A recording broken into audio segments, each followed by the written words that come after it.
गोस्वामी जी महाराज पूर्व प्रसंग में वर्णन किए। भगवान श्री रामभद्र जो एक ही बाण से ताड़का का प्राण हरण कर लिए और उसे दीन जान करके अपना पद प्रदान किए। यह देख करके महामुनि श्री विश्वामित्र जी महाराज अपने हृदय में निज नाथ को पहचान कर लिए और फिर पूर्ण रूप से शरणागत होने लगे।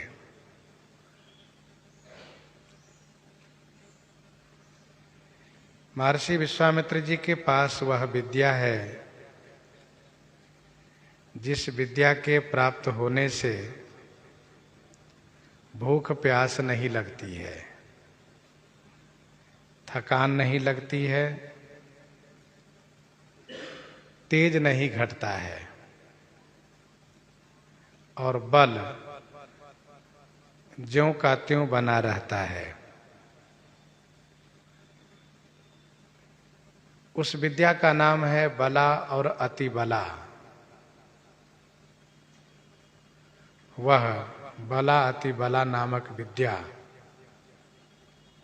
प्रदान किए। इसके बाद संपूर्ण अस्त्र शस्त्र समर्पित कर रहे हैं। आयुध सर्व समर्पिकै प्रभु निज आश्रम आनि कंदमूल फल भोजन दीन भगति हित जानी। आयुध सर्व समर्पिकै प्रभु निज आश्रम आनी।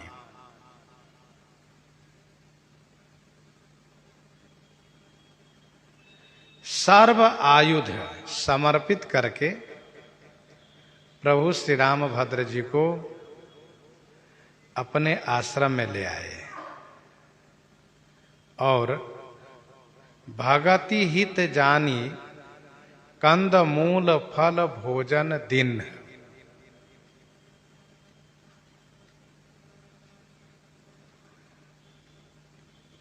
संपूर्ण अस्त्र शस्त्र समर्पित करके प्रभु को अपने आश्रम में लाए। भगति हित है अर्थात भगति प्रिय हैं, भक्तों के हितकारी हैं, भक्ति इनको प्रिय हैं, ऐसा जान करके कंद मूल फल भोजन प्रदान किए।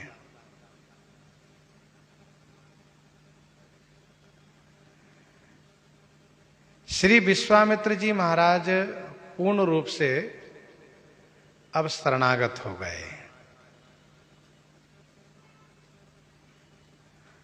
अब शरणागत हुए कब? जब उन्होंने हृदय से पहचाना कि ये मेरे नाथ हैं, तब। जाने बिनु न होई परतीति, बिनु परतीति होई नहीं प्रीति। बिना जाने विश्वास नहीं होता और बिना विश्वास के प्रीति नहीं होती है।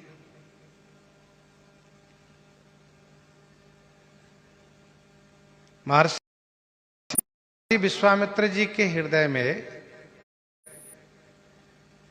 जो एक ब्राह्मणत्व का अभिमान था कि मैं ब्राह्मण हूं, प्रभु ब्राह्मण्य देव मैं जाना, मोहिनीति पिता तजेऊ भगवाना। विद्या समर्पित करके अपना उस ब्राह्मणत्व को अर्पण किए, ब्राह्मणत्व को नष्ट किए, समाप्त किए, ऐसा समझना चाहिए। अस्त्र शस्त्र समर्पित करके जिन अस्त्र शस्त्र का उन्हें अहंकार था, उस अहंकार को भी स्वाहा कर दिए, समाप्त कर दिए। शरणागति में पूर्ण रूप से समर्पित करना होता है। उसमें ऐसा कुछ नहीं होता है जो मेरे पास हो। हम श्री रघुनाथ जी के हैं, तो हम का मतलब हमसे जुड़ा हुआ जो कुछ है सब रघुनाथ जी का है। एक भक्त के घर में एक संत जी गए और पूछने लगे कि भगत जी ये मकान किनके हैं? तो उन्होंने कहा ये सब ठाकुर जी का है। ये गौशाला जो है, कहा ये गोविंद का, ठाकुर जी का है। ये जो बाग बगीचे हैं, कहा सब ठाकुर जी का है। और महल में ही उन्होंने एक मंदिर बना रखा था। तो जब वहां संत जी गए और वहां उन्होंने पूछा कि भगत जी ये किनके हैं? कहा ये हमारे हैं। मतलब ठाकुर जी हमारे हैं और बाकी सब ठाकुर जी का है। तो विश्वामित्र जी महाराज अब हृदय से निज नाथ को पहचान करके पूर्ण रूप से शरणागत हो गए।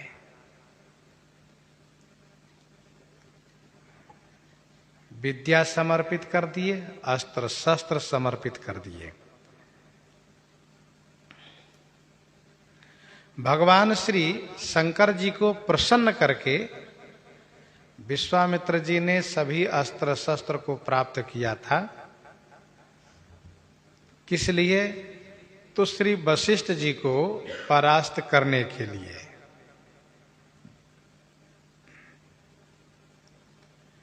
और श्री वशिष्ठ जी को जब इन अस्त्र शस्त्रों से परास्त नहीं कर सके, तब उन्होंने ब्राह्मण बनने का संकल्प लेकर के तप के द्वारा ब्राह्मणत्व को प्राप्त कर लिया। ऐसे महर्षि महामुनि श्री विश्वामित्र जी महाराज हैं।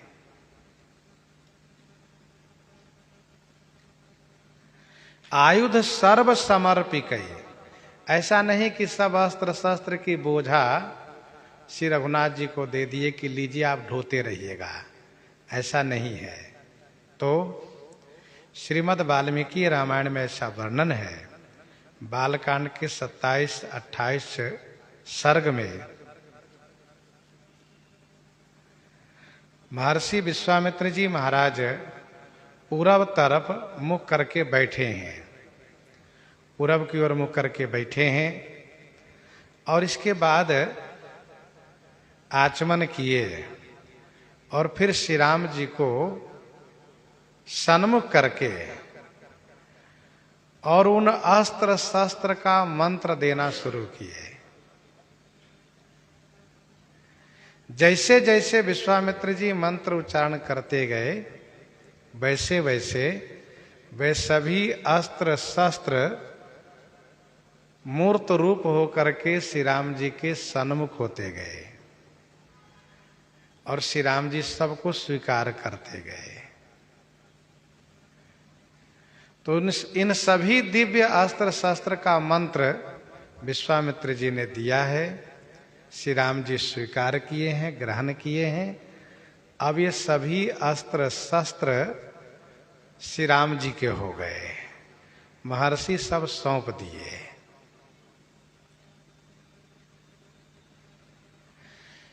श्री राम जी ने उन सभी से कहा कि आप सब अपने यथा स्थान को पधारे।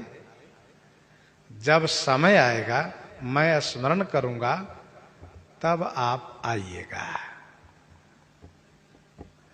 तो युद्ध काल में श्री राम जी जिनका स्मरण करते हैं वह अस्त्र शस्त्र तुरंत सामने आ जाता है।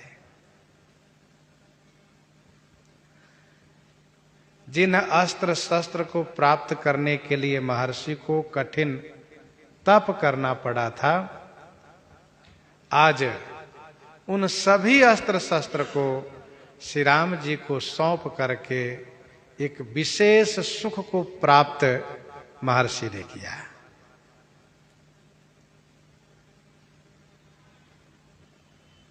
एक बड़ा सुंदर यहां पर संकेत है कि जब योग्य अधिकारी प्राप्त हो जाता है, जब योग्य अधिकारी प्राप्त हो जाता है तो उसको दायित्व जिम्मेदारी दे देने के बाद देने वाले को एक विशेष आनंद की प्राप्ति होती है कि हमने उचित स्थान में इस अधिकार को सौंपा है। वैसे जो भी साधना करके जिस विद्या को प्राप्त करता है, वह जो वैभव प्राप्त करता है, जो वस्तु प्राप्त करता है, उसकी चाहना रहती है कि इसके योग्य अधिकारी हमें प्राप्त हो। लेकिन योग्य अधिकारी भगवान की कृपा से प्राप्त होता है, भाग्य से प्राप्त होता है। भाग्य कहें या भगवान की कृपा कहें, दोनों एक ही बात है। भगवान की कृपा होगी तभी भाग्य अच्छा होगा।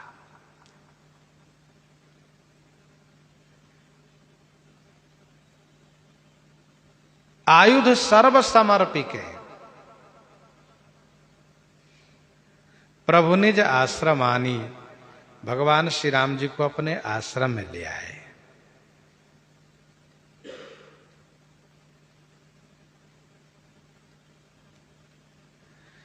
और भगति हित जानी, इनको भक्ति हित माने प्रिय हैं,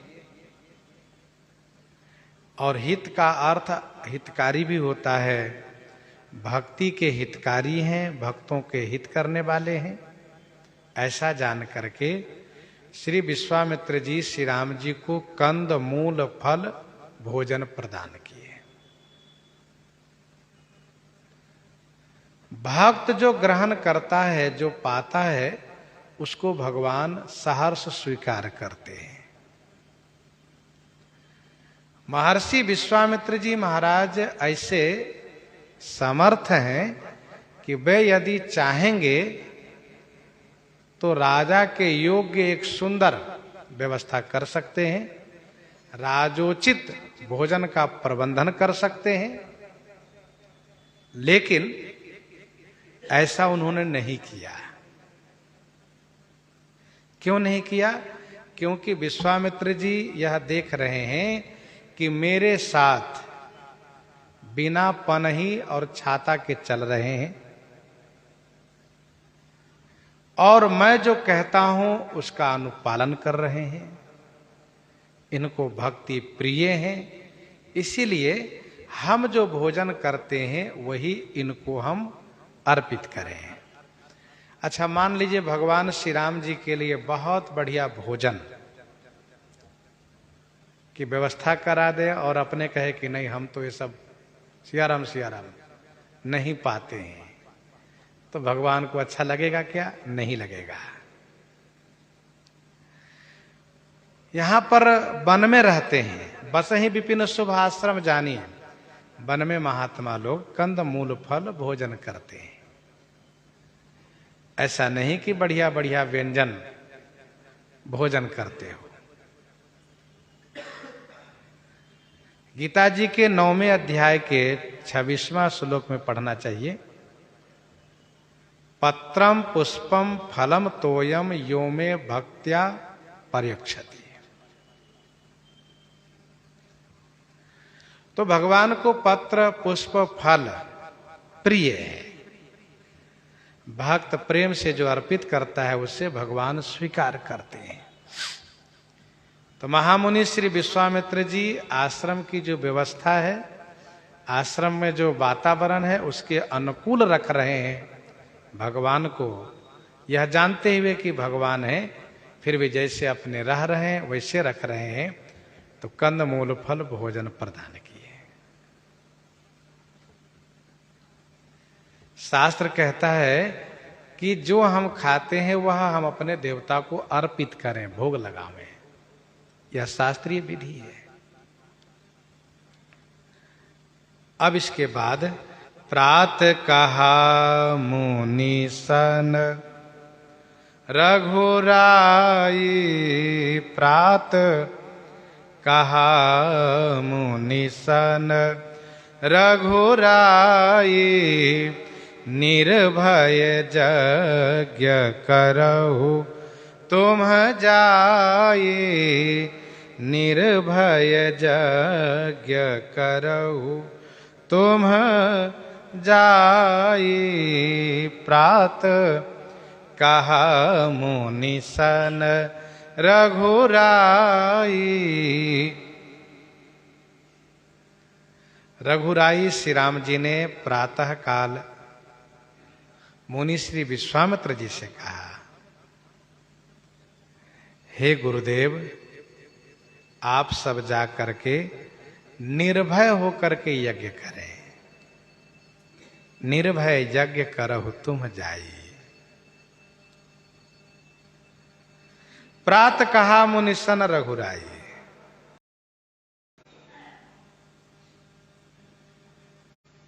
जब श्री विश्वामित्र जी पूर्ण रूप से समर्पित हो गए हैं, शरणागत हो गए हैं, तो अब भगवान उनकी पूरी जिम्मेदारी अपने ऊपर ले लिए हैं। जो भक्त पूर्ण शरणागत होता है उसकी पूरी जिम्मेदारी भगवान अपने ऊपर लेते हैं।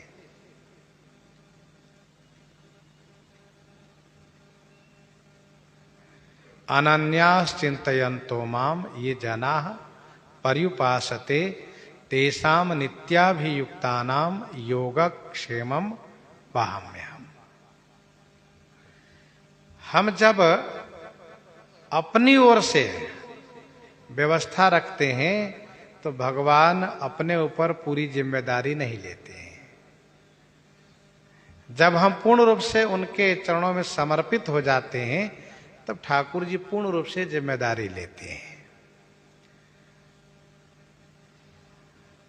साथ साथ भगवान श्री राम जी की लीला समय समय से सब होती है। अब श्री राम जी ने यह देखा कि अब यज्ञ का समय आ गया है, अर्थात यज्ञ लीला रक्षा करने का समय आ गया है।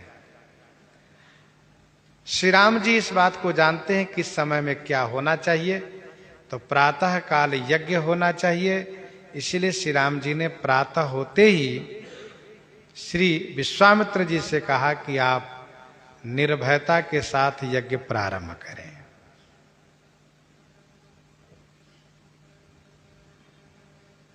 श्री राम जी एक उत्तम सेवक का संदेश दे रहे हैं, एक उत्तम सेवक होने की शिक्षा दे रहे हैं। उत्तम सेवक का यही कर्तव्य है कि समय पर सेवा में तत्पर रहें। ऐसा न हो कि अपेक्षा रखे कि हमको कहेंगे तब हम करेंगे, ऐसा नहीं होना चाहिए। उत्तम सेवक का आदर्श ये है कि वह सेवा के समय जान करके सेवा में तत्पर रहें, स्वामी को कहना न पड़े। समय जान गुरु आए सुपाई, लेन प्रसून चले दो भाई। तो प्रात कहा मुनिसन रघुराई। प्रातः होते ही श्री राम जी ने कहा कि निर्भय यज्ञ करहु तुम जाई। इस यज्ञ का नाम है ब्रह्मेष्टि यज्ञ। इस यज्ञ का नाम है ब्रह्मेष्टि यज्ञ।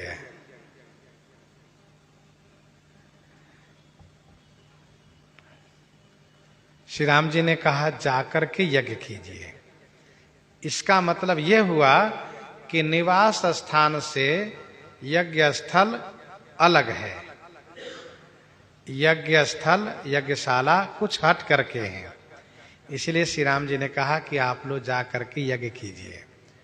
और श्री राम जी ने एक बड़ी अच्छी बात ये कही कि गुरुदेव, यज्ञ करने में यज्ञ में ही ध्यान लगाइएगा, डरिएगा नहीं।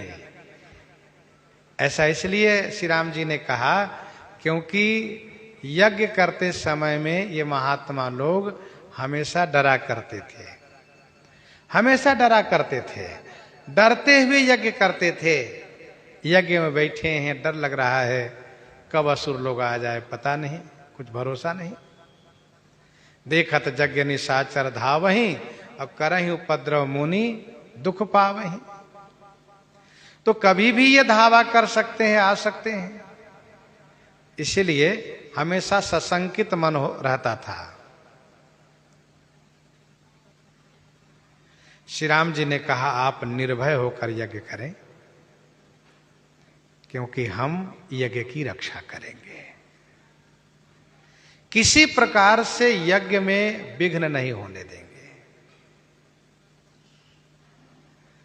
श्री राम जी ने जैसे निवेदन किए हैं वैसे ही महामुनि विश्वामित्र जी महाराज अपने सभी शिष्यों के साथ यज्ञशाला की ओर प्रस्थान किए और सब के सब यज्ञशाला में विराजित हो गए और बैठ करके हवन के पूर्व की जो विधि है वह सब संपादित किए। और इसके बाद जो यज्ञ का मुख्य पूर्ण जो भाग है, जो महत्वपूर्ण भाग है, वह है हवन। वह हवन प्रारंभ किए। होम करन लागे मुनि झारी, होम करन लागे मुनि झारी, आपो रहे मख की रखबारी, आपो रहे मख की रखबारी, होम करन लागे मुनि झारी।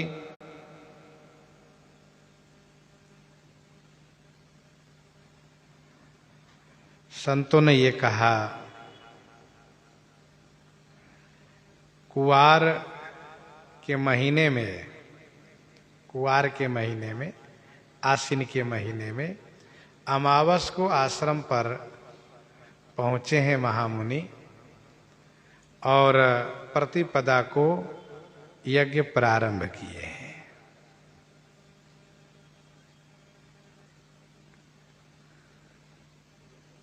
होम करन लागे मुनि झारी। और दिन यज्ञ में सब नहीं बैठते थे, कुछ बैठते थे, कुछ रखवाली करते थे। लेकिन आज संपूर्ण मुनि, झारी माने संपूर्ण, सभी मुनि यज्ञशाला में बैठे और होम करन लागे, हवन करने लगे और बड़े जोर से स्वाहा शब्द का उच्चारण करने लगे। भगवान श्री राम जी, लक्ष्मण जी दोनों भाई यज्ञ की रक्षा में तत्पर हैं।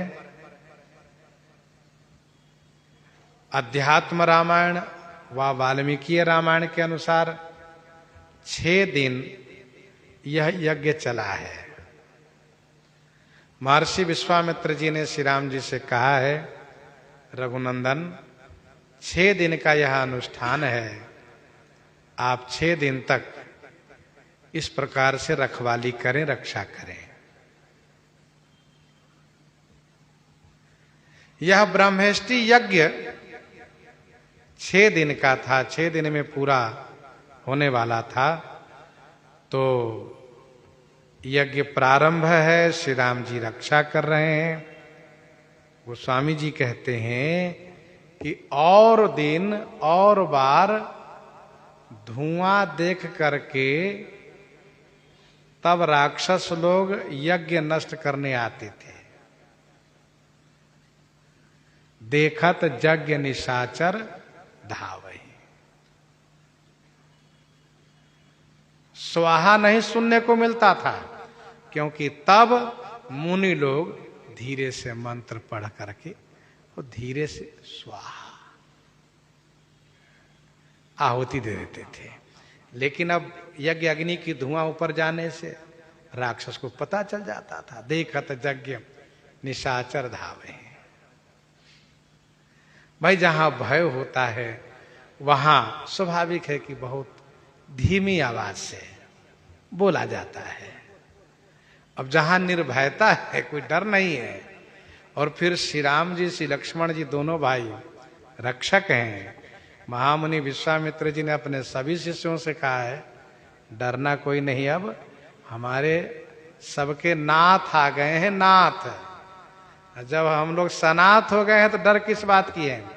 किसकी हिम्मत है कि आ जाए यहां पर, और जो आए फिर वह कुशलता से लौट जाए, ये संभव नहीं है। इसलिए हम सब निर्भय रहेंगे। अब हमारे सबके नाथ आ गए। तो सुनि मारीच निशाचर कोहि लय सहाय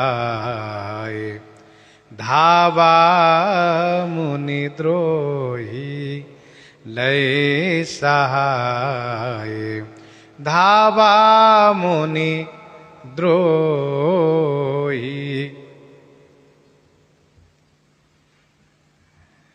आज सुन करके लोग आए, देख करके नहीं, सुन करके। सभी मुनियों ने कहा इस प्रकार से स्वाहा शब्द का उच्चारण करो, ये पूरा वन प्रदेश स्वाहा शब्द से गुंजायमान हो उठे। इसलिए सभी ने जोर जोर से उच्चारण करना शुरू किया, स्वाहा। सुनि मारीच। अब राक्षसों को सुनाई पड़ा, हरि स्वाहा शुरू हो गया, हम लोग बैठे हैं। रावण महाराज तक यदि यह आवाज चली गई तो वे दौड़े दौड़े चले आएंगे।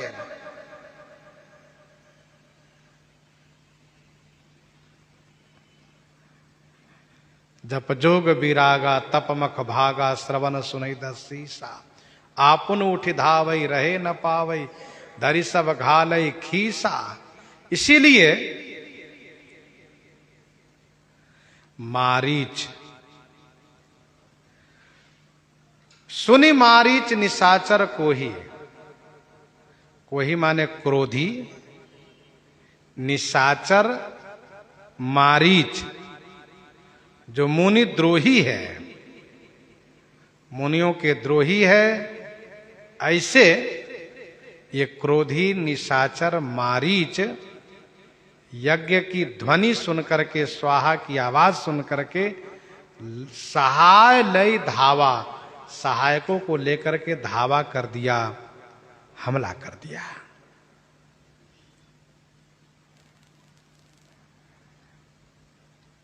इनके 63 लाख सहायक हैं, सेना है, 63 लाख सेना है। खरदूषण के पास 14,000 ही थे, इसके पास 63 लाख सैन्य शक्ति है, सेना है। अब आप जरा सोचिए पूर्वी भारत की क्या दशा रही होगी, जहां 63 लाख असुरों को लेकर के मारीच बैठा है, सुबाहु बैठा है। सुनि मारीच निशाचर कोही लय सहाय धावा मुनिद्रोही।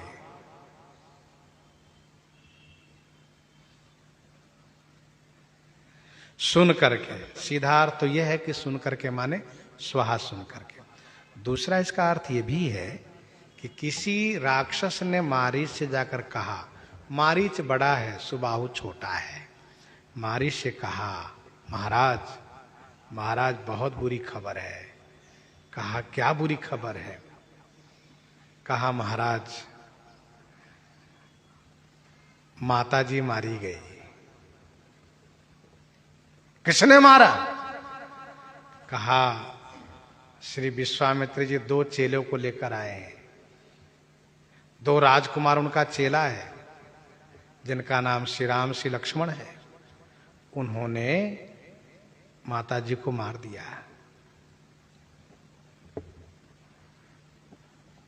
और उन्हीं दोनों राजकुमार के बल पा करके बाबा अपने सभी शिष्यों के साथ यज्ञशाला में विराजित होकर के यज्ञ प्रारंभ किए हैं। ऐसा कहा? फिर तो महाराज मारीच को बड़ा क्रोध आया। मेरी मां को मार दिया उसने। और वे बाबा जिन्होंने मेरी मां को मरवा डाला, अभी मैं चल के देखता हूं। और दिन तो केवल यज्ञ ही नाश करता था मैं, आज मैं उनको समाप्त कर दूंगा। और दिन मारीच नहीं आता था, यज्ञ के बारे में सुनता था, पता चलता था कि यज्ञ शुरू किए हैं, 2-4-10 राक्षसों को भेज देता, जाओ यज्ञ नाश करके चले आना। जाकर के चले आते थे लोग नाश करके। लेकिन आज बहुत गुस्से में है क्योंकि मां की मृत्यु का समाचार प्राप्त हुआ है। मां को मारने वाले यज्ञ में यज्ञ की रक्षा कर रहे हैं और श्री विश्वामित्र जी यज्ञ करा रहे हैं, यज्ञ कर रहे हैं। फिर तो बड़े गुस्से में मुनियों के द्रोही मारीच अपनी सेना लेकर के धावा किया।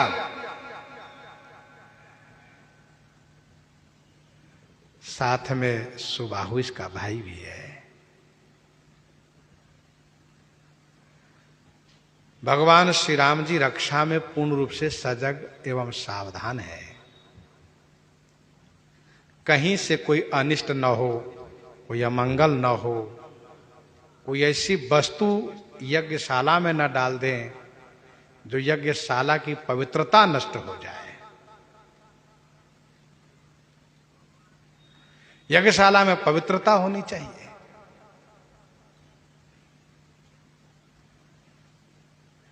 यज्ञशाला में आज भी यज्ञाचार्य जो होते हैं वे कहते हैं कि भाई यज्ञ मंडप में वही आएगा जो स्नान करके आया हो, जो धोती कुर्ता पहन के आया हो, तभी वह यज्ञशाला में प्रवेश करें, पैंट पहन के नहीं।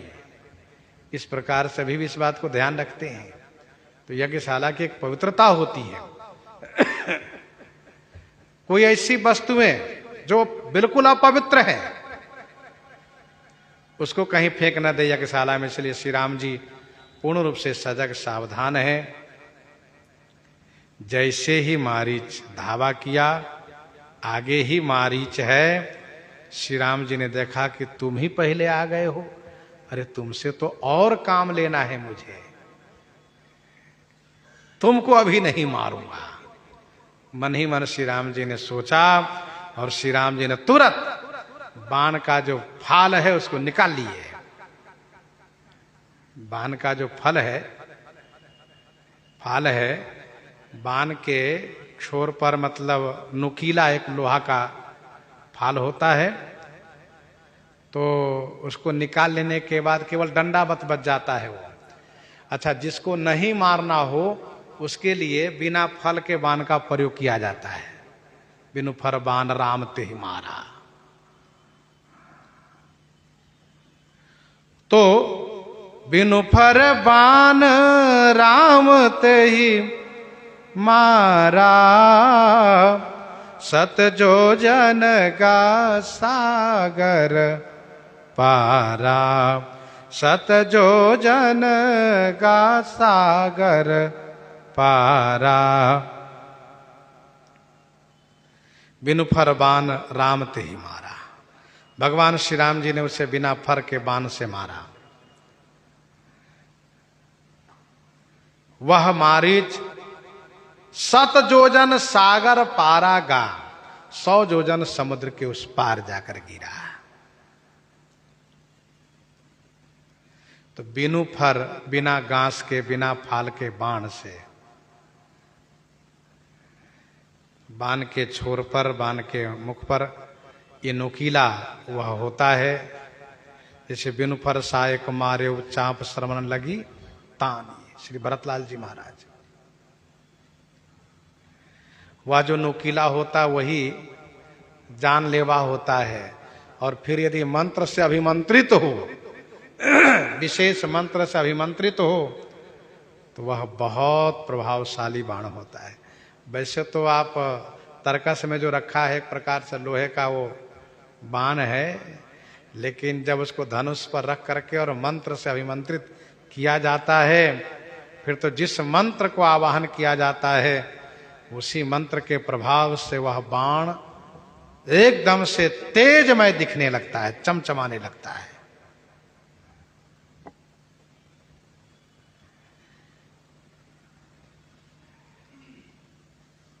भगवान श्री राम जी की लीला और श्री राम जी की युद्ध लीला में धनुष बाण के चमत्कार आदि समझाने में जो भगवान श्री राम जी की लीला रामायण धारावाहिक श्री रामानंद सागर जी ने दिखाया, उसके माध्यम से बहुतों को बहुत कुछ समझ में आ गया। नहीं तो यूं कहते तो लोग समझ ही नहीं पाते कि बाण माने कैसे तेज होता है, क्या होता है। अब तो गोली बंदूक बम का जमाना है। अब वह जब फूटेगा तो अग्नि की चिंगारी सी दिखेगी, और उसमें भी वह ज्वाला है, वह अग्नि है जिससे मृत्यु होती है। तो बिनु फर बाण राम तेहि मारा, सत जो जनगा सागर पारा।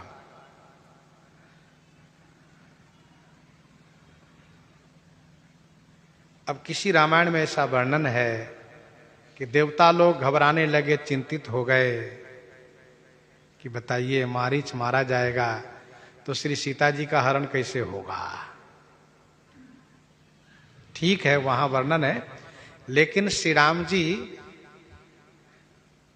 अपनी सब लीला को खूब भली भांति समझते हैं, कब और किस समय में कौन सी लीला होगी और किस लीला में किनका योगदान रहेगा, किनका सहयोग रहेगा, किसके द्वारा कौन सी लीला बनेगी, इस बात को श्री राम जी जानते हैं। क्योंकि श्री राम जी की लीला के सब पात्र लोग हैं। आज भी जब श्री राम लीला का मंचन होता है तो उसमें अलग अलग पात्र बनाए जाते हैं। जो जिस लायक है, जो जे ही लायक, उसको उसी रूप में पात्र बनाया जाता है। तो श्री राम जी इस बात को जानते हैं कि जिस प्रकार से यह श्री सीता हरण में सहयोग कर सकता है रावण को, और रावण की मृत्यु का कारण यह बन सकता है, इससे अच्छा और कोई नहीं हो सकता है। तो श्री राम जी इसलिए उसके लिए वायव्यास्त्र का प्रयोग किए। बाण का फाल निकाल लिए, बाण में जो नुकीला लोहा लगा हुआ था, नुकीला लोहा, उसको निकाल दिए और निकाल करके धनुष पर बाण को रख करके वायव्यास्त्र का मंत्र उच्चारण कर दिए। वायव्यास्त्र मंत्र उच्चारण कर दिया, अर्थात वह बाण देखने में दंडावत है लेकिन वह वायु से परिपूरित है। वो बाण चलेगा तो हवा की झोंका होगी, एक प्रकार से आंधी, हवा की प्रबलता होगी, और उसमें जो पड़ेगा वो उड़ जाएगा, वो यहां दिखाई नहीं देगा। बहुत ग्रीष्म काल में हम आप देखते हैं एक तापमान बढ़ने से एक हवा की झोंका होती है, घूमता रहता है वो, उसमें हवा की इतनी उसमें प्रबलता होती है कि यदि सामान्य व्यक्ति हो तो उसमें घूम जाए, वो उसमें ठहर नहीं रह सकते, खड़े नहीं रह सकते हैं वे। एक अब लोग गांव देहात में डरवाते हैं कि देखो भूत, उसमें भूत घूम रहा है, बल्कि ऐसा कुछ रहता नहीं है, पर एक वह होता है ग्रीष्म काल में देखने को मिलता है, बिना आंधी बिना हवा के उसका एक घुमाव होता है। भगवान श्री कृष्ण जी की लीला में ऐसे असुर हैं जो घूमता है। तो बिनु फर बाण राम तेहि मारा, वायव्यास्त्र है ये, और जैसे ही बाण धनुष से छूटा, मारीच के शरीर को छुआ, वैसे ही मारीच का शरीर हवा हो गया। मारीच उड़ने लगा हवा में ऊपर आकाश में। और उसको इस प्रकार से हवा का झोंका लगा है कि वो परेशान हो गया, ये क्या हो रहा है। मुझे एकदम से भूमि से उठा दिया गया, उड़ा दिया गया आकाश में। सतजोजन का सागर पारा। सतजोजन क्या है? सतजोजन माने 100 जोजन। बक्सर से, बक्सर के सिद्धा आश्रम से लंका में जो जाने का जो समुद्र मार्ग है, अर्थात जो समुद्र तट है, बक्सर से समुद्र तट यानी समुद्र के इस पार वाला तट की जो दूरी है वह 100 जोजन की है। बक्सर से समुद्र के तट तक 100 जोजन की दूरी है। और गोस्वामी जी ने एक बड़ा सुंदर शब्द रखा कि गा सागर पारा। सतजोजन का सागर पारा, तो 100 जोजन तो हुआ बक्सर से समुद्र तट की दूरी, और फिर 100 जोजन है समुद्र की चौड़ाई। तो सतजोजन माने ये हुआ कि बक्सर से समुद्र तट, और सागर पारा का मतलब 100 जोजन वो भी समुद्र के उस पार जाकर गिरा।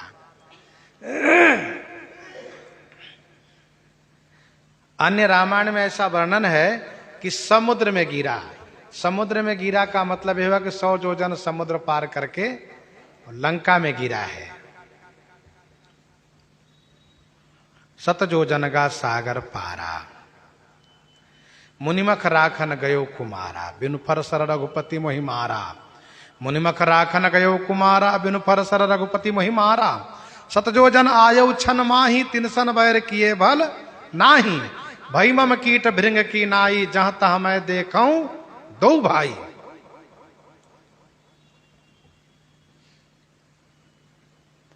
गीतावली बालकांड 65 पद में गोस्वामी जी ने लिखा है, गीतावली बालकांड 65 पद में, एक बाण बेगी ही उड़ाने जात उधान जात। ये मारीच वृक्ष के पत्ते की तरह उड़ता हुआ चला गया है।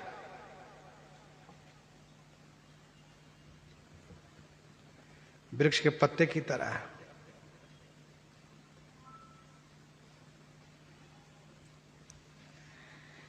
ध्यान दीजिएगा, सतजोजन का सागर पारा। कुछ लोगों ने कहा सागर के इस पार,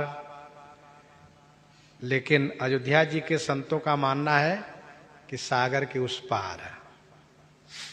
जैसे मान लो हम लोग यहां बैठे हैं रामघाट चौराहे में, और यदि ये कहा जाएगा कि सरजू पार, सरजू पार से ये व्यक्ति आया है, इसका अर्थ क्या लगाइएगा? सरजू पार से यह व्यक्ति आया है, अथवा अमुक व्यक्ति सरजू पार गया है, इसका अर्थ यही होगा कि सरजू जी के उस पार। सरजू जी के पार कहने से अर्थ हो गया सरजू जी के उस पार। तो सागर पारा का मतलब उस पार से अर्थ होगा, इस पार से नहीं।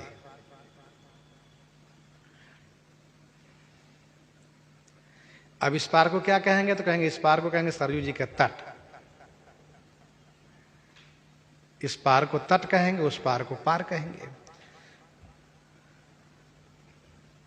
बैठे उस सभा खबरियस पाई, मानव जी में इसका प्रमाण है, आप चौपाई से समझ लीजिए। बैठे उस सभा खबरियस पाई, सिंधु पार सेना सभाई। अब सिंधु पार का मतलब तो स्पष्ट है कि उस पार, सिंधु पार सेना सभाई।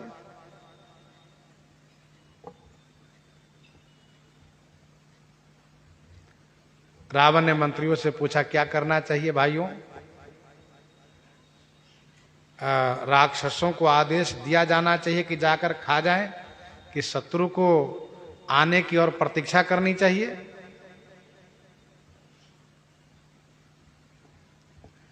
तो मंत्री लोग हैं ठाकुर सुहाती करने वाले,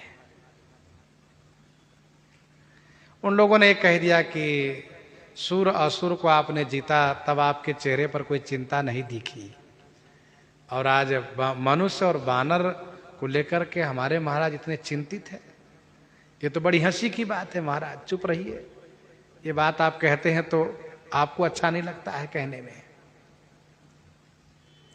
यहां पर कहना केवल इतना ही है कि बैठे हो सभा खबरिया सुपाई, सिंधु पार सेना सपाई। पार का मतलब उस पार। तो वैसे ही यहां पर सतजोजन का सागर पारा का मतलब लंका में गिरा। अब प्रश्न ये उठता है कि जब लंका में गिरा है तो रावण से मिलने में क्यों संकोच किया?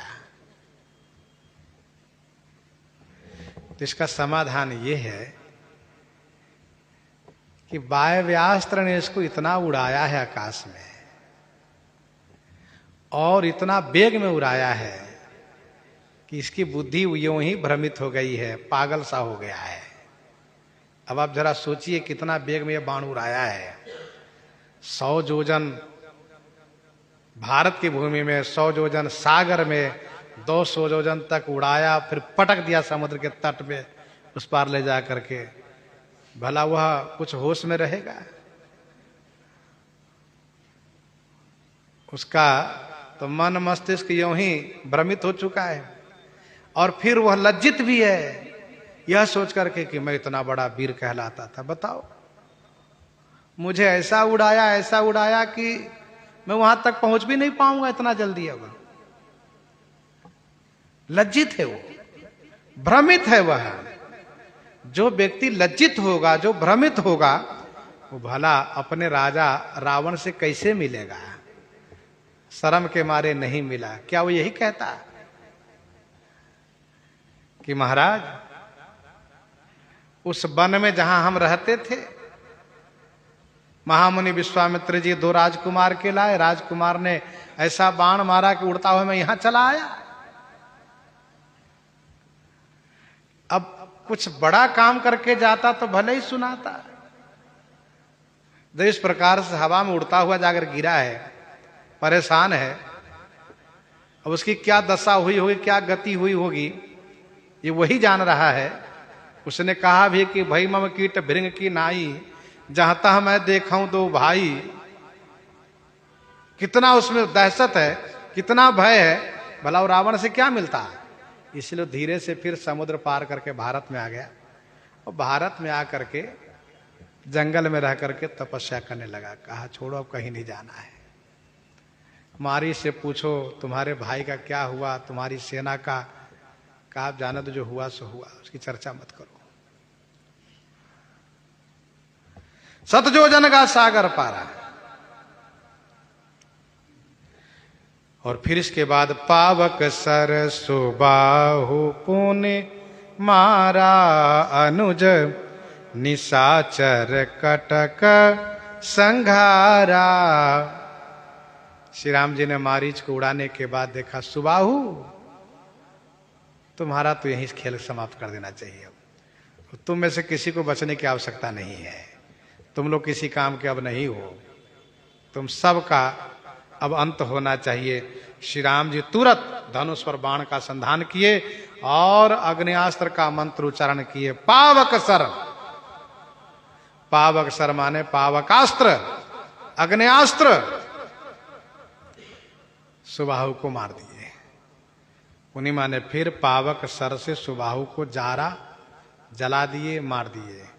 जैसे श्री राम जी के धनुष से बाण छूटा, मारीच के शरीर में, श्री राम सुबाहु के शरीर में जाके लगा और सुबाहु का शरीर स्वाहा हो गया। यज्ञ नष्ट करते करते तुम्हारी आदत पड़ गई है यज्ञ बिगाड़ना। आज तुम्हारा इसी प्रकार से अग्नि में ही जला डालूंगा। तो श्री राम जी सुबाहु को अग्नि में जला दिए और वो तड़प करके जल के समाप्त हो गया। इधर श्री लक्ष्मण जी महाराज ने देखा कि 63,000 सेना है, ये सब के सब दौड़े आ रहे हैं यज्ञ नाश करने के लिए। तो श्री लक्ष्मण जी ने क्या किया? वरुणास्त्र का प्रयोग किया। वरुणास्त्र। श्री राम जी वायव्यास्त्र से मारीच को उड़ा दिए, पावकास्त्र से सुबाहु को जला दिए।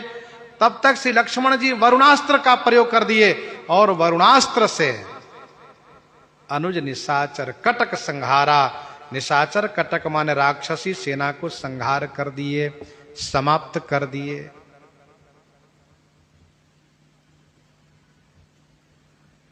एक को हवा में उड़ा दिए, दूसरे को अग्नि में जला दिए, बाकी सेना को पानी में सबको डुबा दिए। वरुणास्त्र माने जल में सबको समाप्त कर दिए। जल के देवता वरुण देव हैं, वरुणास्त्र से समाप्त कर दिए।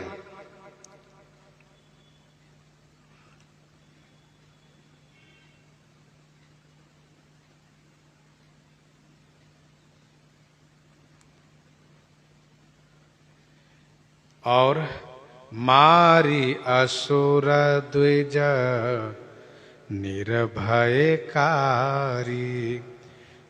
स्तुति करहि देव मुनि झारी।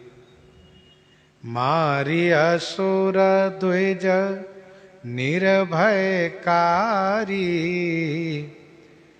स्तुति करहि देव मुनि झारी।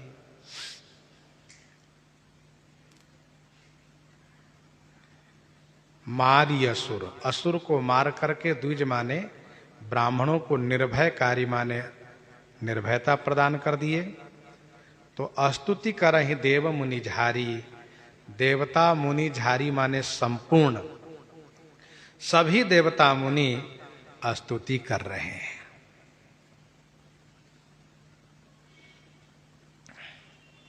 मारी असुर द्विज निर्भयकारी, स्तुति करहि देव मुनि झारी।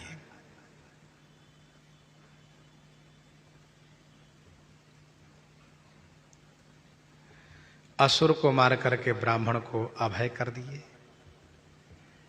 देवता और मुनि के झारी माने संपूर्ण सब स्तुति कर रहे हैं।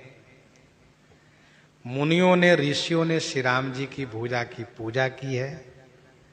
गीतावली उत्तरकांड 13 पद में गोस्वामी जी ने लिखा है, जे पूजी कौशिक मख ऋषियन। तो ऋषियों ने श्री राम जी की भुजा की पूजा की है।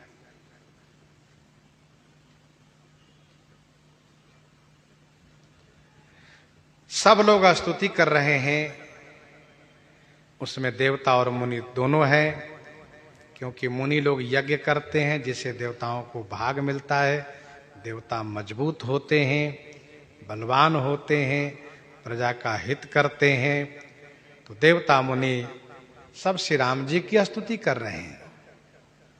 विनय पत्रिका 139 पद में पढ़ना चाहिए। गोस्वामी जी ने लिखा है, जो पै कृपा रघुपति कृपाल की, बैर और की काह सरई, होई न बाको बाल भगत की, जो को कोटि उपाय करे।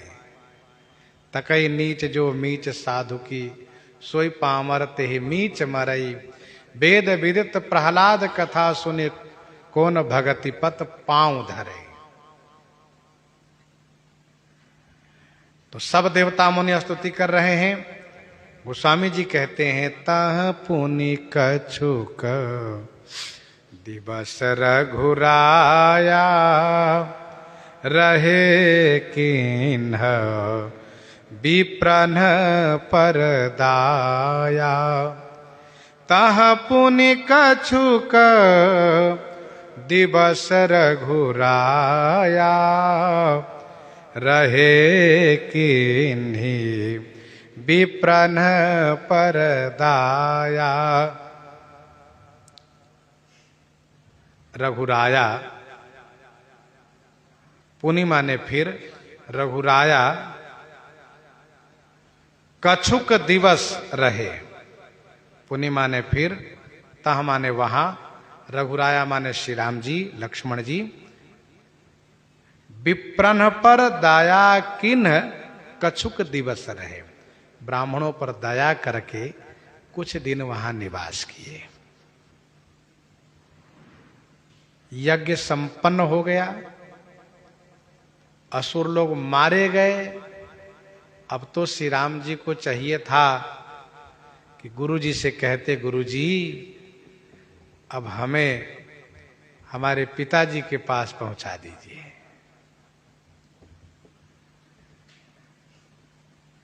तो ऐसा श्री राम जी ने कुछ कहा नहीं। ऐसा क्यों नहीं कहा?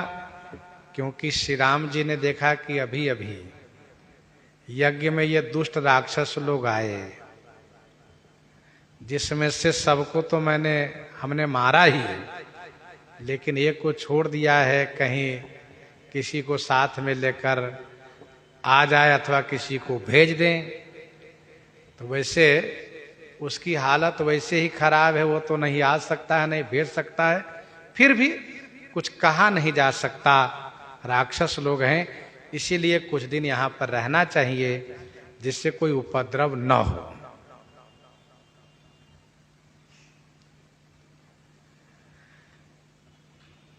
श्री राम जी पुनः वहां पर कुछ दिन तक ब्राह्मणों पर दया करके निवास किए।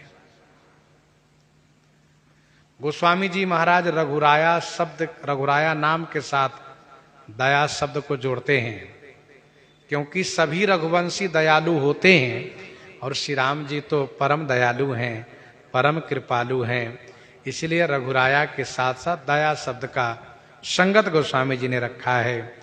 अस्थि समूह देखी रघुराया, पूछी मुनि लागी अति दाया, बास करहु तह रघुकुल राया, कीजे सकल मुनि पर दाया। हाँ जगे एक वीर रघुराया, के ही अपराध विसारे हु दाया, जामवंत कह सुन रघुराया, जा पर नाथ करहु तुम दाया। सोई कौशलाधीश रघुराया, आयो कर्ण तो ही पर दाया। दीन बंधु दयाल रघुराया, देव किन्ह देवन पर दाया। तह पुण्य कछुक दिवस रघुराया, और रहे किन्ह विप्रन पर दाया। कछुक दिवस, कुछ संतों ने कहा 3 दिन, कुछ संतों ने कहा 5 दिन, कुछ संतों ने कहा 7 दिन। गोस्वामी जी ने कहा कछुक दिन में सबका मत आदरित होगा। आप चाहे 3 दिन समझिए, 5 दिन समझिए, 7 दिन समझिए, जितना दिन समझिए, कछुक दिन में सब आ गए।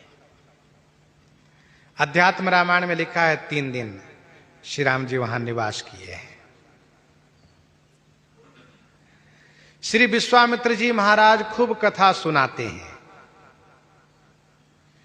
क्योंकि श्री राम जी को कथा बहुत प्रिय है। श्री राम जी का मन कथा में खूब लगता है।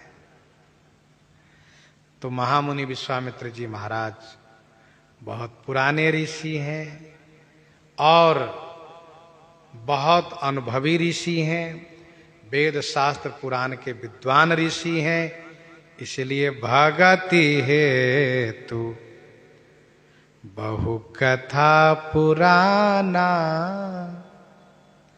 कहे विप्र यद्यपि प्रभु जाना। भगति हेतु बहु कथा पुराना। ऐसा नहीं कि श्री राम जी को ज्ञान प्राप्त हो इसलिए कथा सुनाते हैं, ऐसा नहीं। भगति हेतु माने भक्ति के लिए, भक्ति के कारण। कथा सुनाना भक्ति है, कथा सुनाना ये भजन करना है, इसलिए भक्ति के लिए, भक्ति के वास्ते बहुत पुरानी पुरानी कथा अथवा बहुत पुराणोक्त कथा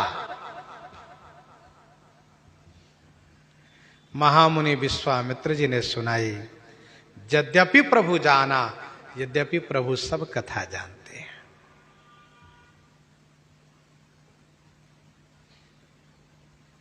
भगति हेतु बहु कथा पुराना, कहे विप्र यद्यपि प्रभु जाना।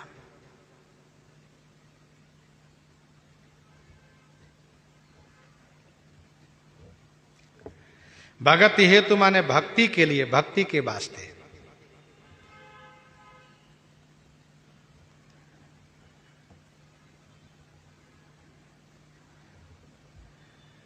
अभी कुछ ही दिन पूर्व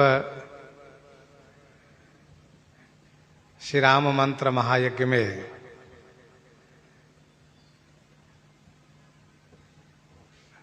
आए हुए संतों के बीच मलुक पीठ वाले पूज्य महाराज श्री ने कहा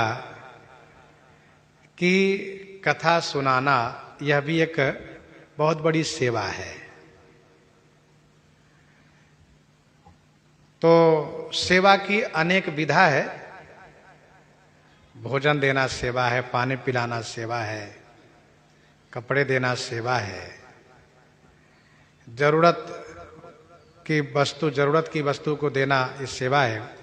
वैसे ही भगवत प्रेमियों को कथा सुनाना ये सेवा है। तो सेवा अर्थात भक्ति से संबंधित है। महर्षि विश्वामित्र जी महाराज बहुत पुराने ऋषि हैं, बहुत बड़े पौराणिक ऋषि हैं, पुराणों की कथा सुनाते हैं। अच्छा, एक बहुत सुंदर संकेत यहां मिल रहा है। भगवान को मन रमाने के लिए भगवान को कथा सुनानी चाहिए। हरिसुजस प्रीति हरिदास को त्यों भावे हरिदास जस। जैसे संत को रोकना हो तो उनको कथा सुनाइए, ठहरे रहेंगे। प्रपंच की बात करिए तो ऊब जाएंगे ना, चलो चलते हैं। और भगवान की कथा सुनाइए, बैठे रहेंगे, बहुत अच्छा। तो वैसे ही भगवान को भक्ति की कथा सुनाइए, भगवान बड़े खुश होते हैं, बड़े प्रसन्न होते हैं। महर्षि विश्वामित्र जी महाराज खूब कथा सुना रहे हैं। गोस्वामी जी कहते हैं, कहें विप्र यद्यपि प्रभु जाना। जानते हैं कि प्रभु सब जान रहे हैं, फिर भी सुना रहे हैं। अब आप कहेंगे जब वे जान रहे हैं फिर सुनाने का क्या मतलब? सुनाने का मतलब यह है कि एक तो सेवा है, भक्ति है, दूसरा यह है कि उनको सुना देने से कथा अपने आप में मजबूत हो जाती है। जैसे कि हम जान रहे हैं कि आप कथा जानते हैं, आप वो कथा सुना दी तो इसका मतलब हमारी कथा, जो हम श्री राम कथा कह रहे हैं, वो कथा मजबूत हो गई। फिर हम इसको जहां भी सुनाएंगे कोई इसका विरोध काट नहीं कर सकते, क्योंकि भगवान श्री राम जी द्वारा अनुमोदित है, संत द्वारा अनुमोदित है, ये इसका मतलब अभिप्राय होता है। तो श्री विश्वामित्र जी महाराज 3 समय कथा सुनाते हैं। प्रातः काल नियम आदि पूरा हुआ और कथा में बैठ गए। हो गई कथा शुरू। प्रातः काल सरजू करी मज्जन बैठे सभा संग तुझ सज्जन। वेद पुराण वशिष्ठ बखाने महर्षि विश्वामित्र जी को याद है, अथवा यूं कहिए श्री वशिष्ठ जी कह दिए थे इनसे कि देखिए हमारे राम जी की कथा बहुत प्रिय, कथा हमेशा सुनाया करिएगा, इनको कथा सुनाते रहिएगा तो इनका मन लगता रहेगा, इनका मन उबेगा नहीं। क्योंकि राम ही प्रिय पावन तुलसी सी, राम ही प्रिय पावन तुलसी सी। भगवान को तुलसी जीवत कथा प्रिय है। तो महर्षि विश्वामित्र जी महाराज प्रातः काल कथा शुरू कर देते सुनाना। मध्याह्न का समय होता है, प्रसाद बन के तैयार है, अब भोजन होगा। भोजन हुआ और भोजन हुआ, भोजन के बाद जब बैठे तो फिर कथा शुरू हो गई। करी भोजन मुनिवर विज्ञानी, लगे कहन कछु कथा पुरानी। हम लोग एक ही समय कथा कहने में परेशान होते हुए इतना देर बैठना पड़ेगा। कहने वाले भी उबते हैं, सुनने वाले भी परेशान होते हैं कि बताओ भोजन किए बैठ गए। तो यहां पर यह दिखाया जा रहा है कि करी भोजन मुनिवर विज्ञानी, भोजन किए बैठ के कथा सुनाने। छावनी में साकेतवासी पूज्य आचार्य कृपाशंकर जी महाराज 2:30 बजे से कथा सुनाते थे और छावनी का भोजन 1:30 बजे हुआ करता था। लगभग 12:30 बजे के बाद सीताराम हो, फिर बैठे पहुंचे सब साधु महात्मा, सब लोग वहां 1 बज जाए और पंगत फिरना शुरू हो, राम श्याम कीर्तन जयकार हो, 1:30 पौने 2 बज जाता था, नित्य का नियम था। और उधर महाराज जी 2:30 बजे कथा शुरू करते हैं। तो महाराज जी कहा करते थे कि भाई कथा में ही विश्राम है, करी भोजन। अपने तो यह कि आधी पौन का आराम भी दे रहे हैं, यहाँ तो करी भोजन मुनिवर विज्ञानी, लगे कहन कछु कथा पुरानी। तो श्री विश्वामित्र जी महाराज भोजन के बाद बढ़ जाते, कथा शुरू हो जाती है, संध्या होने लगती है। फिर संध्या होने लगती है, फिर कथा विश्राम होती है, संध्या बंदन हुआ, फिर इसके बाद ब्यारू आदि हुआ, फिर बैठ के कथा सुनाने के लिए। कहत कथा इतिहास पुरानी, रुचिर रजन जुग जाम सिरानी। अब आप जरा सोचिए, प्रातः काल 8 बजे से 11:30 बजे तक, और फिर इधर 12:30 बजे ही मान लीजिए वहां से लेकर के 4 बजे तक कथा हो रही है। फिर 6-7 बजे बैठे, फिर 10-11 बजे तक कथा हो रही है। आनंद ही आनंद बरस रहा है। तो महर्षि विश्वामित्र जी महाराज खूब कथा सुनाते हैं और श्री राम जी खूब सुनते हैं। अच्छा, नित्य प्रातः काल श्री राम जी स्नान करके नित्य नियम करके गुरु जी की सेवा में उपस्थित होते और कहते, गुरुदेव क्या क्या है? तो गुरु जी कहते, बैठिए मैं कथा सुनाता हूं। फिर और सब चेले लोग आ जाते हैं, कथा शुरू हो जाती है। इसी क्रम में एक दिन जब श्री राम जी ने कहा, गुरुदेव क्या आदेश है, तब महर्षि विश्वामित्र जी ने कहा, आज बैठिए नहीं, आज चलना है। और चलने के लिए तब मुनि सादर कहा बुझाई, चरित एक प्रभु देखिए जाई, धनुष यज्ञ सुनि रघुकुल नाथा, हरसि चले मुनिवर के साथा, हरसि चले मुनिवर के साथा। महर्षि विश्वामित्र जी महाराज बड़े आदर के साथ, बड़े स्नेह पूर्वक, बड़े प्रेम पूर्वक एक चरित की चर्चा करते हैं। और वो चरित है जनकपुर के धनुष यज्ञ। और उस धनुष यज्ञ की चर्चा करते हैं, क्योंकि महर्षि विश्वामित्र जी को भगवान शिव का आदेश है कि आप श्री राम जी लक्ष्मण जी को ला करके यज्ञ की रक्षा करवाइए, अपनी सारी विद्या उनको समर्पित कीजिए और जनकपुर में ले जाकर के श्री सीता जी से श्री राम जी का मिलन कराइए। तो अब बड़े प्रेम से उस चरित की चर्चा करते हैं। और वो चरित है धनुष यज्ञ। और सत्योपाख्यान में तो इसका स्पष्ट वर्णन है कि श्री जनक जी महाराज के दूत महर्षि विश्वामित्र जी के चरणों में वंदन प्रणाम करके और मिथिलेश जी का संदेश सुनाते हुए जनकपुर चलने के लिए प्रार्थना कर चुके हैं। इसलिए महर्षि विश्वामित्र जी महाराज श्री राम जी लक्ष्मण जी को धनुष यज्ञ से अवगत कराते हैं और फिर इस आश्रम से जैसे प्रस्थान करते हैं, इस श्रवण आगे करेंगे। प्रसंग को यहीं पर हृदयांगम करते हुए आइए श्रवण करते हैं श्री भक्तमाल जी से।